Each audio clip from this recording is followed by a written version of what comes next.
she turns to the window and she starts dancing and taunting and waving at me. I should bust through that door right now. She was just trouble all the way around. He would come covered in bruises, dirty diapers, just very obvious signs of neglect. I'm 34 years old. I've never had a baby in my life. I wish I could. You know, there's women out here that can't have kids and that would love to have that baby. They have a 20-month-old baby that's dead, lying in a landfill, and not one person has spoken up for this child in this community other than when we got here. Billy Joe!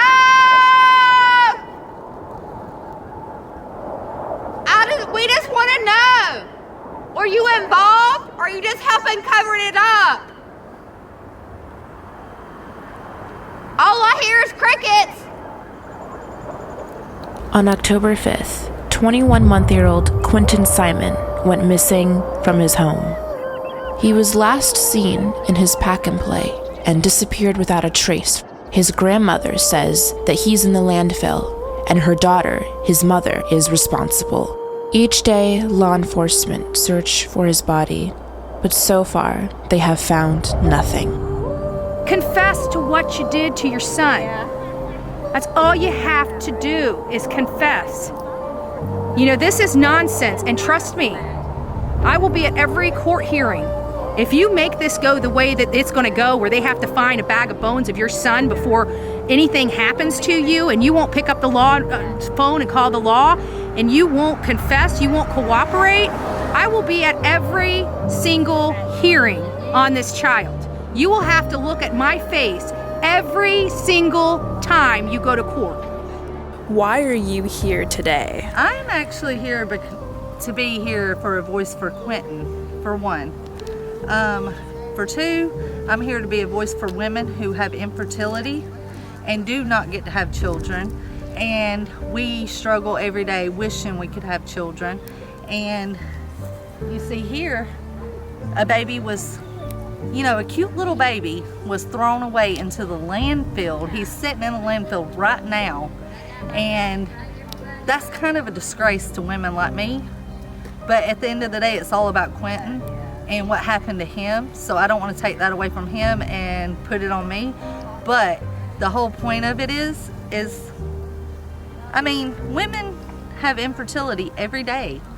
And it's kind of a disgrace for women like me to have to go through this, right? Mm-hmm. You have to see this on the news, and it's kind of hard to see that somebody goes and, takes their baby to the trash can and they end up in the landfill and they're still sitting here free as they can be and nothing's being done about it.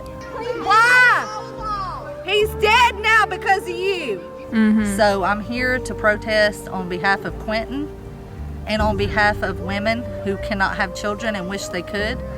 And that's just, how it is. Like, that's why I'm here. What would you like to see happen to Leilani? I would like to see her go to jail. I would like to see her confess to what she did.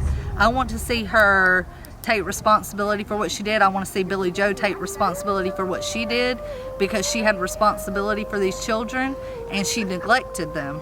She neglected to take care of them, and they were her responsibility. She left them in the care of the woman who they were taken away from, and she left them there with them. And now look what happened.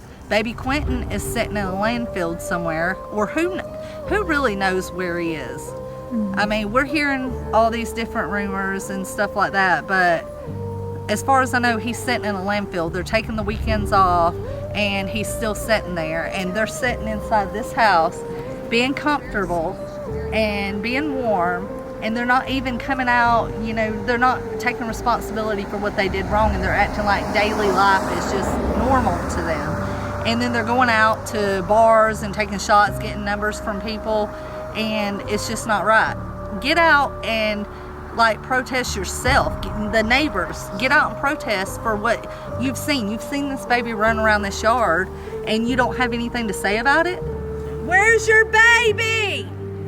You know where he is. Why were y'all taking shots? To what you did. Why are you out partying while your baby is in a landfill? We're being attacked by neighbors for out here protesting, but yet what are you going to do about it? What are you going to do about the fact that you seen the baby running around this yard, this cute little 20-month-old baby, and you don't have anything to say about it, but other than you want to come out and attack us? Come outside! Let's talk! Come to the driveway, let's talk about it! And like I said, I have infertility issues. I'm 34 years old. I've never had a baby in my life. I wished I could. And then you see this cute, I mean, he's so freaking adorable. And he is sitting in a landfill somewhere. I drove 5 hours here to come and protest for this baby and to try to get her to own up to what she did and to try to put pressure on the law enforcement to go do something about this lady who's sitting inside this house and doesn't do anything about it. I mean, I know they got to find the body and all that stuff, but I think there's enough evidence to lock her up and then add charges later. So, I mean, that's just how I feel about it. I feel like she needs to go to jail, and I think that more charges will come.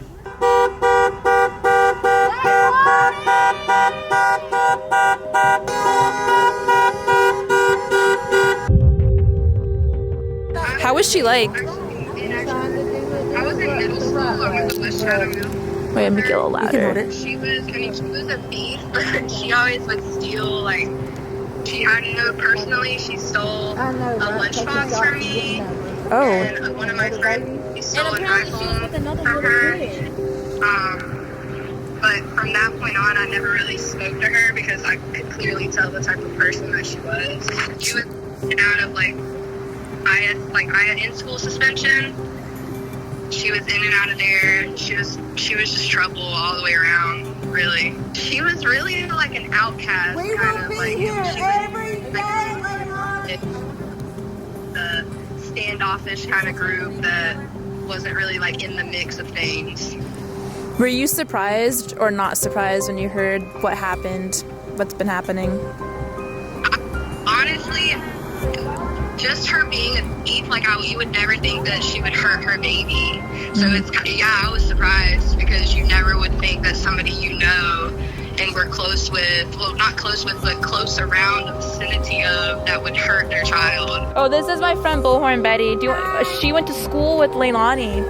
But then I had my best friend, she actually stole her iPhone, and when she was confronted, she like returned the iPhone, if that makes sense, because we were like, we're gonna track the phone, so Right. if you have to. So she stole. So she was stealing back then.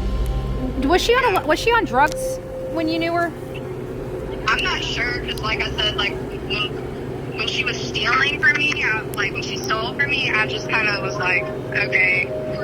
What have you heard from other people that are still in contact with her? Has anybody talked to you about anything? I have a girl that we did go, mutually we knew her, and her name's Brittany, and she actually was close with her, and from when she had her first son, Zane, she said that she was the babysitter of Zane for a little while, and that he would come covered in bruises, dirty diapers, just very obvious signs of neglect, and like I've read a couple comments here and there about things, but I knew Brittany, like, because we all went to school together.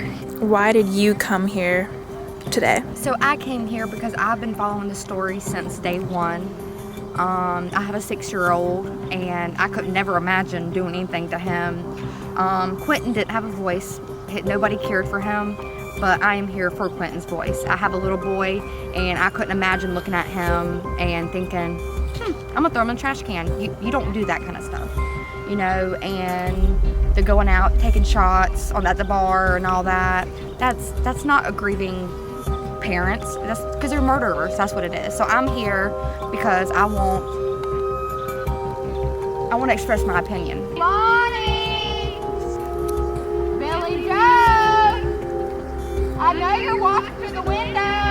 And like I said, I went on live on my Facebook and said I might be one person, but I believe one person can at least make a difference. And I was here last night, and I'll be here all day today. Been here since it's 12 o'clock. We'll be here all night, and I'll be back tomorrow because I will not sleep or anything until they get what they deserve. Y'all, we need more people coming. We need more support. What we need is we need people to come by and blow the horn. Blow it as hard as you can. Yeah, mine stopped blowing. Yeah, just blow as much as you can. Does it start blowing again? If it stops Because blowing, 'cause it just broke, I no, think. y'all. You think so? If you care, you don't have to come. Nothing at all. But I'm Quinton's voice. We all are Quinton's voice because he didn't have a voice. So don't call the cops. So if you respect or anything, y'all, come out. One or two things that you would say, like the first thing straight off the bat, you would say if you saw her right now, face to face to Leilani. Tell her to come out the road and fight me. And I will smile on my mugshot. Lock her up. Leilani, this is Bullhorn Betty, and I don't like your kind. I don't like your kind at all. What I want for you is I want you to pick up the phone, I want you to call law enforcement, and I want you to confess to your crimes and show that you really didn't mean to do this to your son. Because every day that you stay locked up in that house and stay silent, I know for a fact you intended to do this to your son, and that this is more in line with a planned execution of a 20-month-old child, as opposed to an accident. Well, I just wanted to ask you, why did you come out here today? Well, we've been out here every day. We want justice for Quinton. We want answers.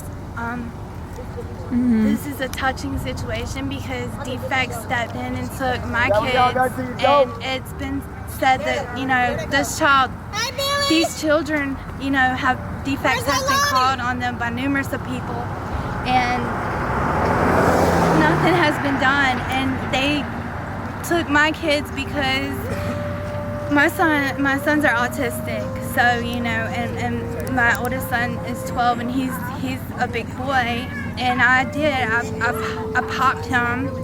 It was late at night, and kids with autism are, you know, very routine. And I'm not at all covering up the situation because, I mean, I was in the wrong. I've took many classes, and I've definitely learned from those classes, and I've learned a lot of other stuff. My babies, you know, and this is touching because this could have been prevented. This could have been prevented. This baby could still be alive today. It shouldn't have went this far. You know, I don't know what this girl was thinking, and I don't know how she can live with herself. I can barely live with myself. My kids are still alive and in foster care, and I mean, this is heartbreaking. And it's very touching to hear it from you, like you've been in this situation, and I would do anything to get my kids back. As a matter of fact, I'm doing everything I can. And I live in a hotel, you know, so I really feel like defects caseworkers judge you on where you live. You know, some people can't help to where they live as long as they're providing shelter, you know, supervision for their kids, their doctor's appointments, their dentist appointments, schooling, you know, baths, food, you know. And these people, I'm assuming, because they live in a nice fine house, and mom and grandma and all of them have money, they have plenty of family. You know, I don't have family. So, I mean, you know, I guess they passed the baby on to grandma, and grandma didn't do a very good job. You know, as far as the news, everything we know, right, is coming from the news and off social media. I mean, so this is tragic. This is a tragic situation, and I can't imagine any mother, any woman. You know, there's women out here that can't have kids and that would love to have that baby. And now, it's horrible. Very. Oh, I ain't got nothing to do.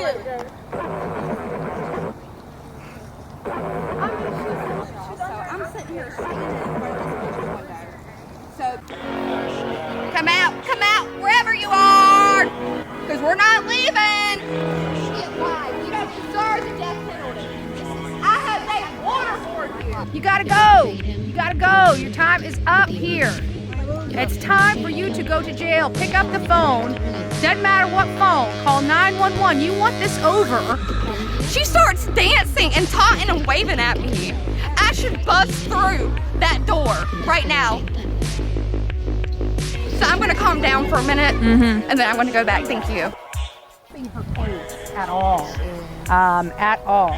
And it's quite disgusting to see this transpire. If Billy Joe doesn't think that something's seriously wrong with her daughter, if the people inside this home, Michael and Paul, don't see this as absolutely disgusting, what will rise to the level of disgust for them? We are law and order community. Law and order.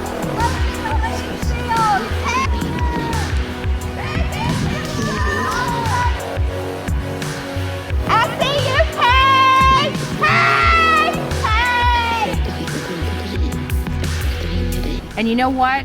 I haven't even talked about the prosecutor yet, right? The prosecutor. Why aren't you doing a damn thing to put this lady in jail? There's a lot of heads that are about to roll. You know what I'm saying? And this is unacceptable. This is just unexcusable. Let me see. Let me see your pretty face.